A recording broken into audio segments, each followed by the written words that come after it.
All right, welcome to the Service MVP podcast. And my name is Joe Crisara, America's service coach. And with me, we have a great meeting today. I have with me Mr. Anthony Moore from Fuller Electric in Seattle, Washington. Hi, Anthony. How you doing? Say hi to our listeners. Hi, how's it going, guys? Thank you for having me on the show, Joe. It's great to be here. Well, Anthony runs a company called Fuller Electric. And I think I want to make sure that we don't leave, there's no electricians left behind, Anthony. That's why I'm going to be doing the 3 keys to electrical business success. And I have Anthony here who has been through some of the wars, and he is here to share some of the things and advice and also some of the things that electrical challenges that we go through this business and also the future of electrical service. And so, Anthony, thank you so much for taking your time to share so generously with all the electricians out there. Yeah, again, thank you for having me on the show, and hopefully I can answer some of your questions here.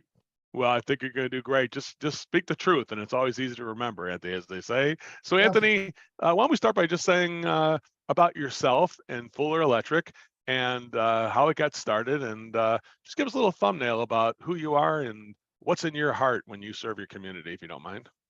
yeah. My getting into electrical contracting business was 100% by accident. I've always had a knack for business-minded things. I started a few businesses even in high school selling supplements and stuff on the internet before that was even a thing. And I just knew like I had to do something with business. So I went after graduating high school, went to college and studied nothing but business classes. I knew that, and after a couple of years, I ran out of money. And so that's why I was focusing on the business classes because I figured I'd soak up as much as I could. And when I came back home with my tail between my legs, my dad gave me 30 days to figure it out. He wasn't going to let me live at home. So he gave me an option of joining the military or getting into the trades. He, by trade, was a pipe fitter with a local shipyard here. And that was his one piece of advice is don't be a plumber. But, and so just went around the local trade unions in our area to see who was hiring and came across electrical. It seemed like it was something that was interesting and got myself into the apprenticeship back in 2004 and worked my way through that. I graduated, got my licensing, and right as I was about to finish getting my licensing, I came on board with Fuller Electric.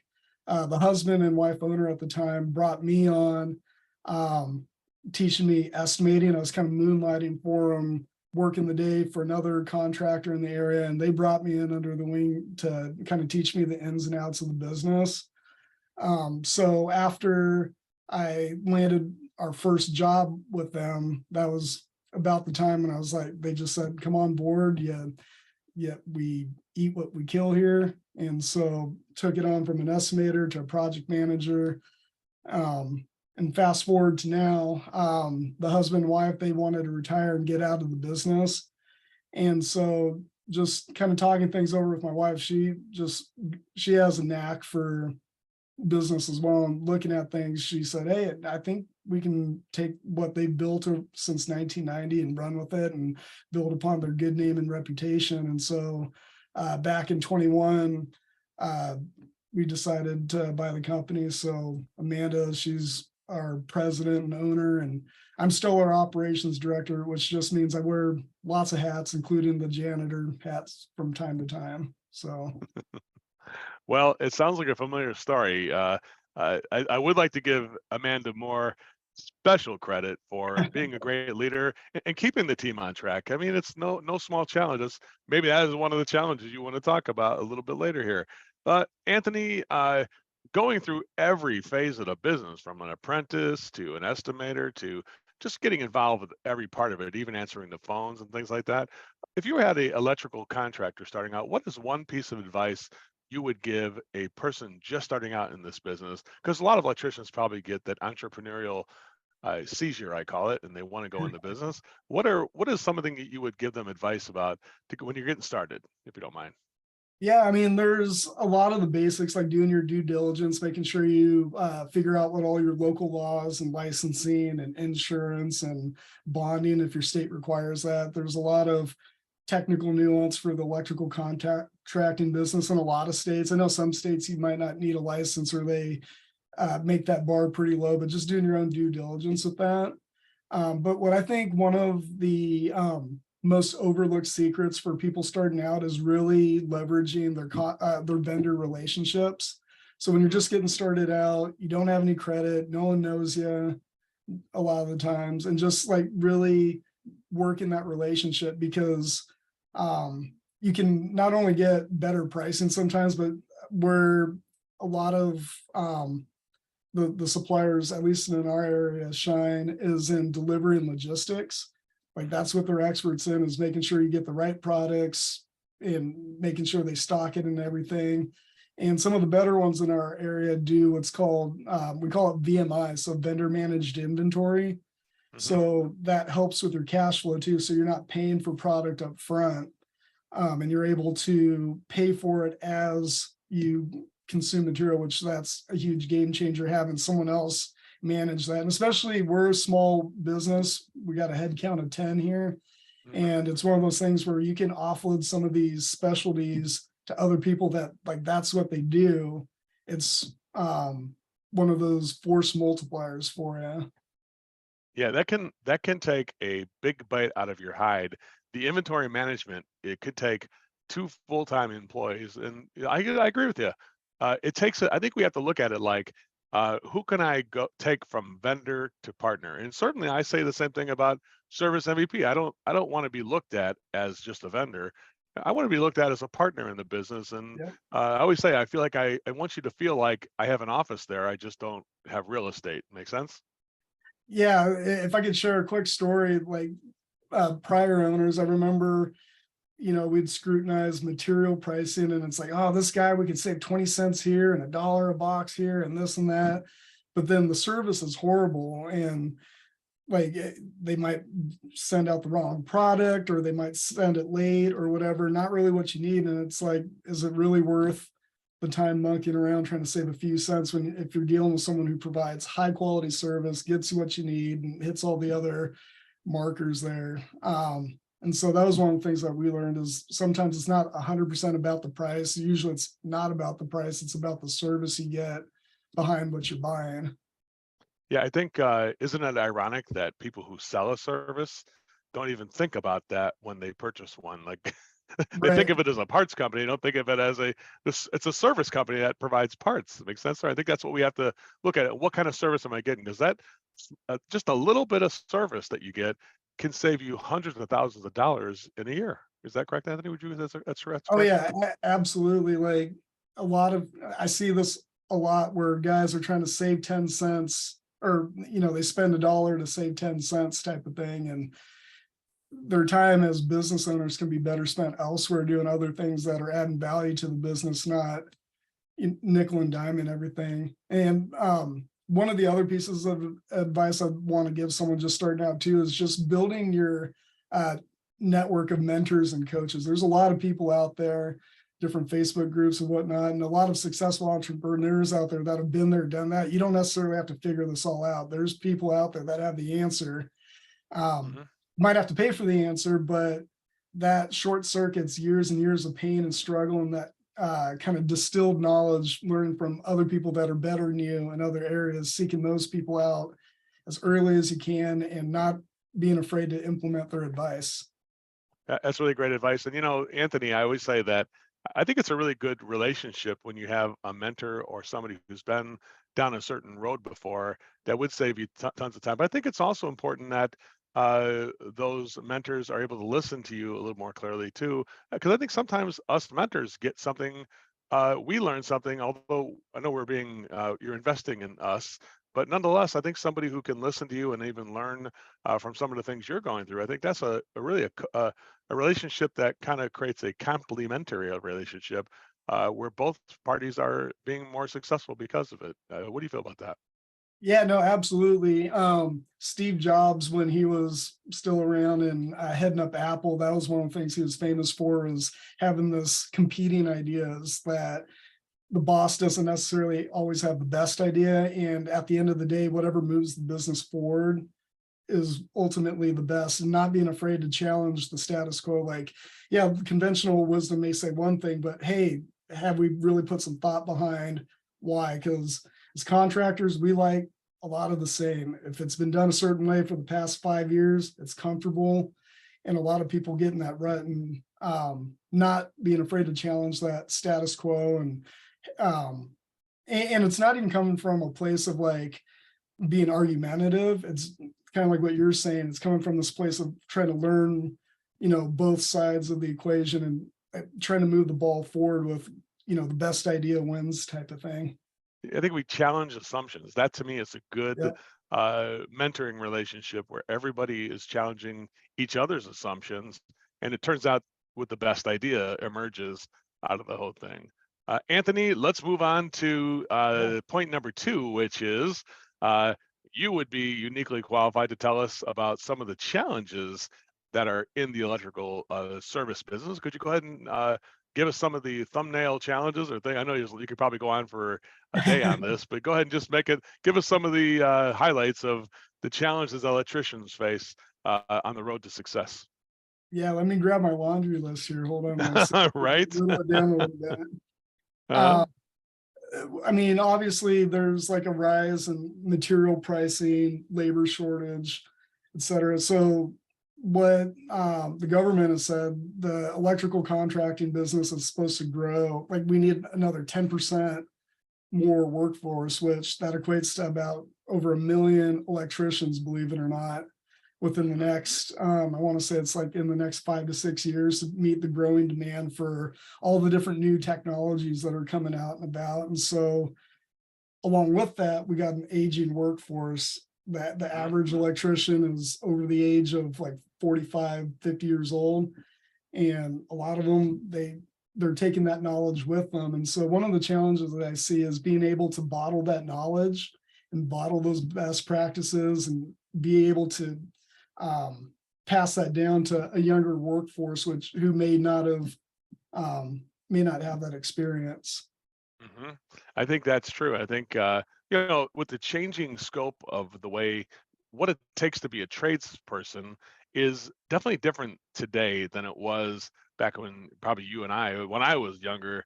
It meant a lot of carrying toolboxes and years. I mean, 5 years before you got in any kind of a position where you would be kind of a lead person.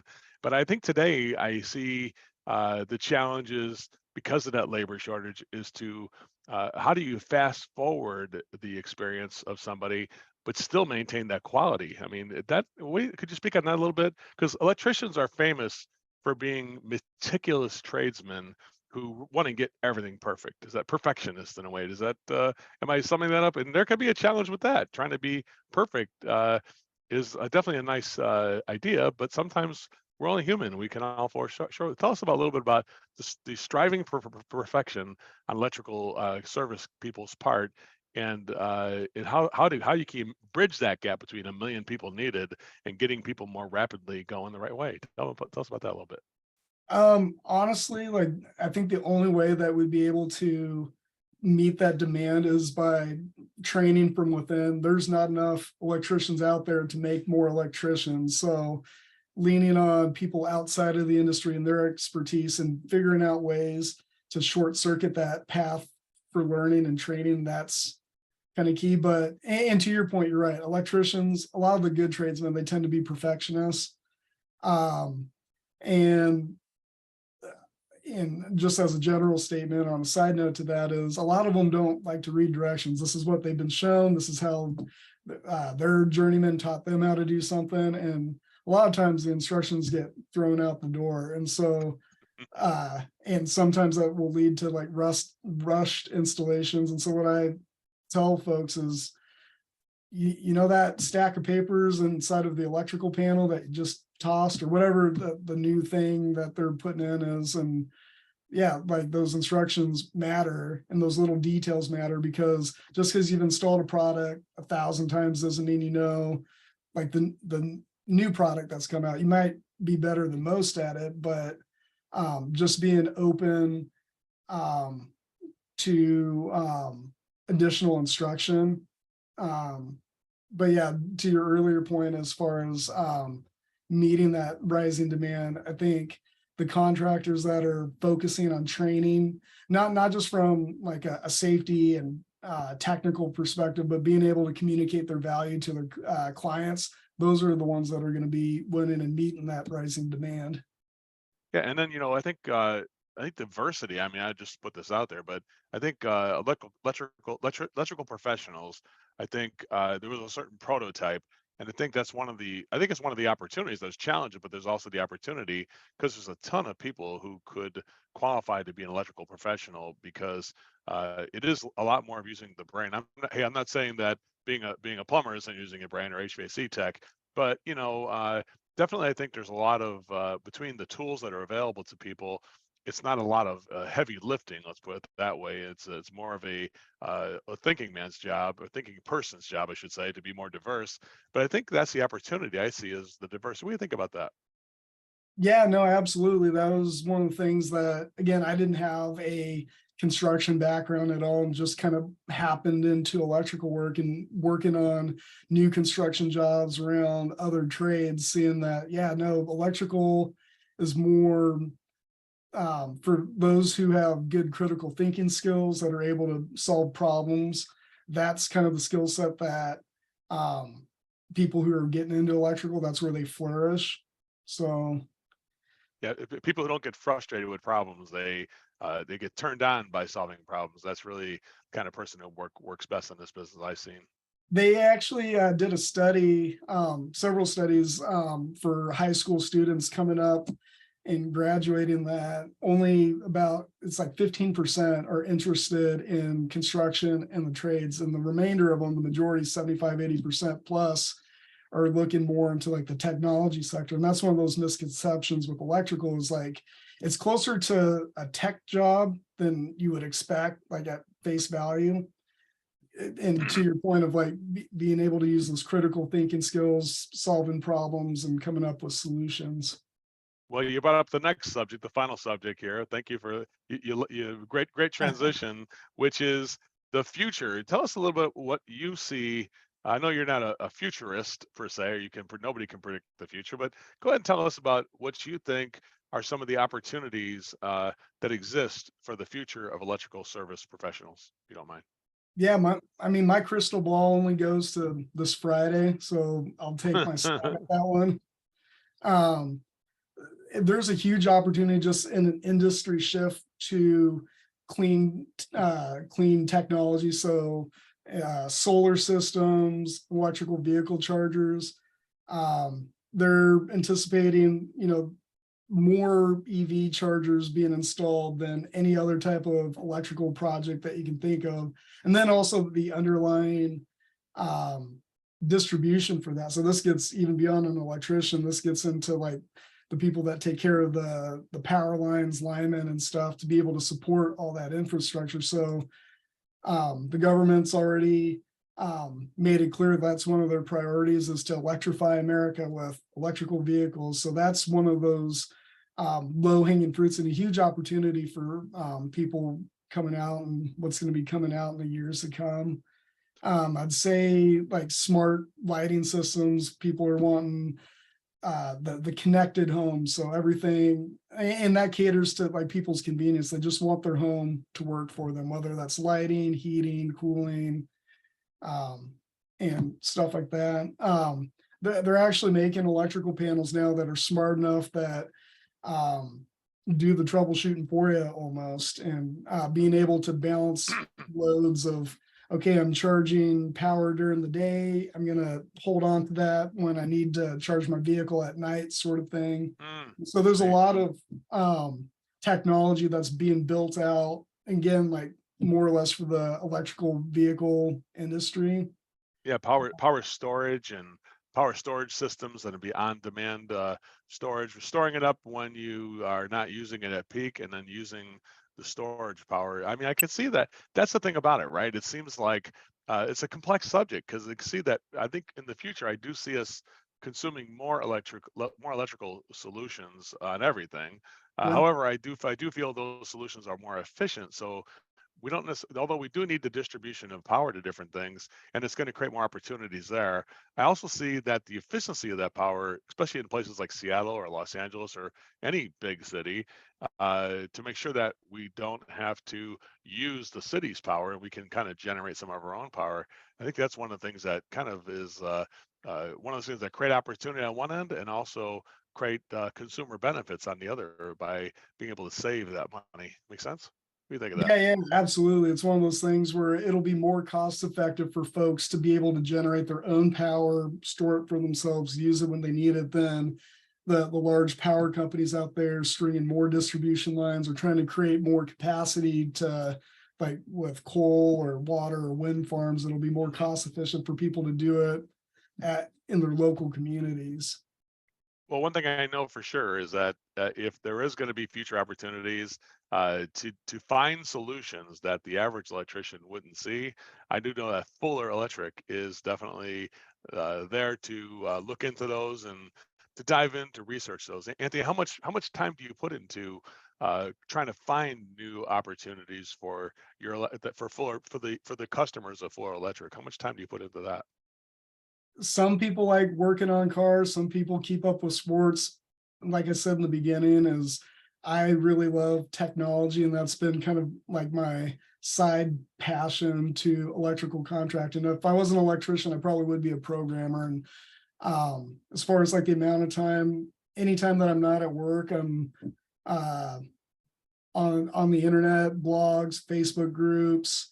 There's a lot of different trade magazines out there and books, just consuming everything that I can to figure out, what's next. Because at least how we've always operated, we've always been on the leading edge of things. Like it's rarely I'll be last to know if there's an emerging technology coming out. So that's one of the things that I pride myself on, is being able to stay at the forefront of things.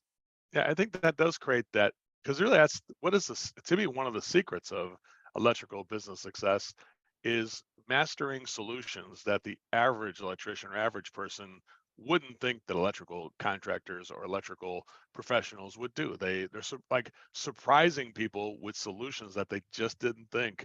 Like they just thought you guys put wires together. They didn't realize that you could make the home more modern and livable and actually protect the safety and health of the occupants of the home. Make sense? Yeah, absolutely. We get that a lot from customers where we'll go through a solution and they're like, you can do that? Well, yeah. I mean, the average homeowner doesn't have an electrician in their home, but like once every 7 years type of thing. And so for them to be put the burden on them to know, the latest emerging trends and whatnot, that's not really their wheelhouse. They're worried about, going to work, putting food on the table for their kids, stuff like that. So it really gives an opportunity for the better electrical contractors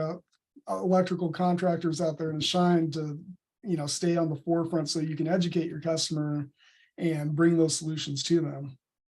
Well, all I can say is this, Anthony. In my time with you for the over a year now, we've been working together, and everybody I've seen from Full Electric, all the way from the office staff to you as an owner, to Ted and Jake and the guys, Joe, the guys in the field who are in this company, I do see something that in their heart, it's something about the culture of Fuller Electric, which is that in everybody's heart, it seems like they want the customer to be cared for. They want the customer to feel respected, and they want the customer to feel supported. Am I on the right track there, Anthony? That's what I'm seeing when I see Fuller Electric. Am I on the right track? Yeah, absolutely. I mean, if the question is like, how does Fuller Electric do it? It's 100% the people that we hire. And why I think we've had a slower growth than just I mean, you can hire 100 electricians tomorrow type of thing, but really having the right people on the bus with the right skill set. One of the things that we look for, there's 3 different criteria: is people who are humble, hungry, and smart. There's a book by Lencioni out there that's on the subject on how to hire the best people. And really that's what it comes down to, is just getting people on the bus that have those character traits to be able to move the ball forward. Well, Anthony, again, whenever I have a great time like this, The time always comes. They say a great meeting Yeah. ends on time, but unfortunately, I've gone a little overtime with you here. But I tell you what, I could probably go on for another hour. But let's leave people wanting more. Anthony, thank you so much again for sharing that insight. And I know there's a lot of electrical professionals who need to hear this and are very heartened that you are speaking to the trades and in your heart trying to help them as well. Yeah, I appreciate it. Thank you for giving me the mic and letting me share my thoughts there. And thank you for having me on the show. All right, everybody, have a great one. Now, if you want to check out more, you can always find this content at Service MVP. And Anthony is also at Fuller Electric. If you wanted to contact him, I'm sure he wouldn't mind, talking to another electrical professional or anybody who needs his help. If you're a consumer looking for a great company, if I had to hire somebody electrical professional for my home, I might have to fly you down to Los Angeles, Anthony, because definitely you're in the top two people I know that I would definitely trust with my home. So thank you so much, Anthony, for being here. Everybody have a great one. We'll see you on the next episode. All right. Thank you. Thank you.